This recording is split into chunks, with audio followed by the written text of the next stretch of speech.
Black star episode 4 अंधेरे के आगोश में लेखक जेस्पर एसगार्ड और योआकिम एसगार्ड।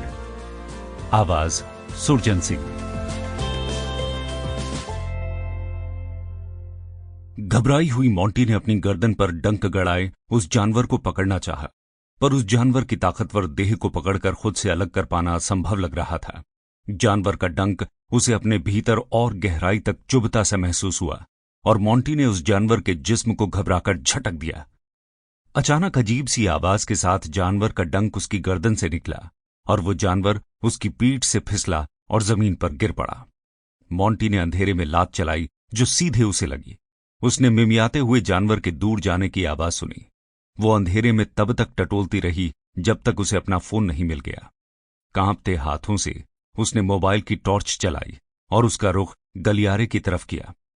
दूर कोने में चूहे जैसा वो जानवर तड़प रहा था और उसकी पीली आंखें चमक रही थीं।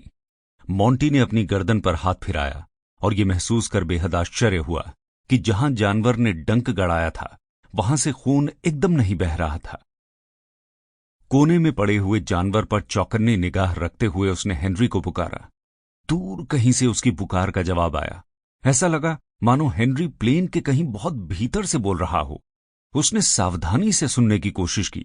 हेनरी की आवाज उस स्टोर रूम से नहीं आ रही थी जहां वे अलग हुए थे। उसकी आवाज कहीं ऊपर से आती हुई लग रही थी।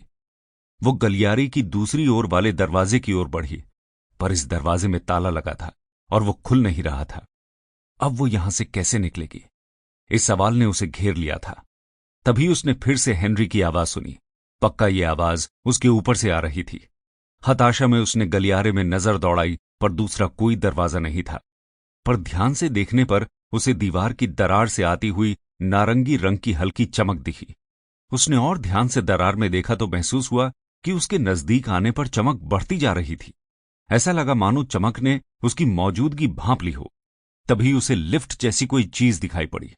एहतियात से वो उस लिफ्ट जैसी दिखने वाली चीज के पास गई। जब वो लिफ्ट नुमा चीज के और नजदीक गई तो वो अब और तेजी से चमकने लगा।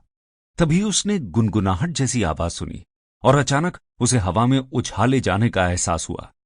अगले ही पल एक ही झटके में उस lift Sample complete. Ready to continue?